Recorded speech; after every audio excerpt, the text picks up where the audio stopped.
ഇനി കൊച്ചിയിലേക്കാണ്. അമൽ സുരേന്ദ്രനാണ് കൊച്ചിയിൽ നിന്ന് ചേരുന്നത്. അമൽ, ഗുഡ് മോർണിംഗ്. അമൽ, ഈ നേരം പുലർന്നു വരുന്നേ ഉള്ളൂ എങ്കിൽ പോലും യാത്രക്കാർ ഒരുപാട് നിരത്തിലുണ്ടോ? അതുപോലെ നേരത്തെ INTUC നേതാവ് പറഞ്ഞതുപോലെ സ്വകാര്യ വാഹനങ്ങളെ തടയില്ല എന്ന് പറഞ്ഞിരുന്നു. പക്ഷെ പലപ്പോഴും നമ്മൾ കാണാറുണ്ട് ഇതുപോലുള്ള പണിമുടക്കുകൾ വരുമ്പോൾ അത് ഹർത്താലിന് സമാനമാകും എന്ന് നേരത്തെ തന്നെ കണ്ട് യാത്രക്കാർ ഇറങ്ങാതിരിക്കുന്നു. ഇന്നിപ്പോൾ രാവിലെ കൊച്ചിയിൽ എവിടെയാണ് അമൽ നിൽക്കുന്നത്? അവിടുത്തെ ഒരു സ്ഥിതി എന്താണ്?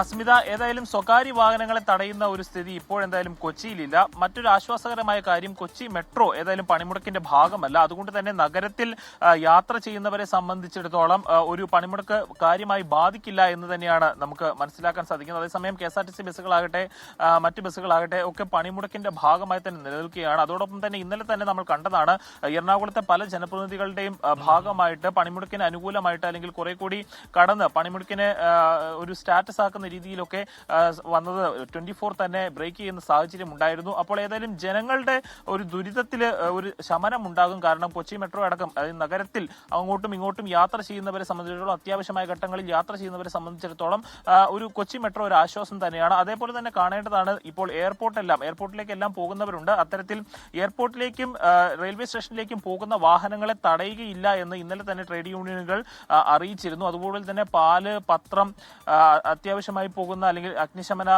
രക്ഷാ ഉദ്യോഗസ്ഥരുടെ വാഹനങ്ങൾ, ഇത്തരത്തിലുള്ള വാഹനങ്ങളൊന്നും തടയുന്ന സ്ഥിതി ഉണ്ടാകില്ല.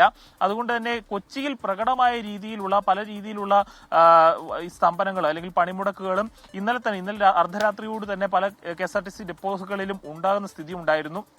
സർക്കാർ സ്ഥാപനങ്ങളിൽ, രാത്രിയിലും പ്രവർത്തിക്കുന്ന ചില സർക്കാർ സ്ഥാപനങ്ങളിലും ഇത്തരത്തിൽ പണിമുടക്ക് ഇന്നലെ മുതൽ തന്നെ ഇന്ന് അർദ്ധരാത്രി മുതൽ തന്നെ ആവർത്തിച്ചിരുന്നു. അത് ഇന്ന് അർദ്ധരാത്രി വരെ തുടരുമെന്ന് തന്നെയാണ് നമുക്ക് അറിയാൻ സാധിക്കുന്നത്. മാത്രമല്ല, ഇന്ന് നഗരത്തിൽ പലയിടങ്ങളിലും പണിമുടക്കിന് അനുകൂലമായിട്ട് ഐക്യദാർഢ്യം പ്രഖ്യാപിച്ചുകൊണ്ട് പലതരത്തിലുള്ള പ്രകടനങ്ങളും ഉണ്ടാവുകയും ചെയ്യും. സ്മിത.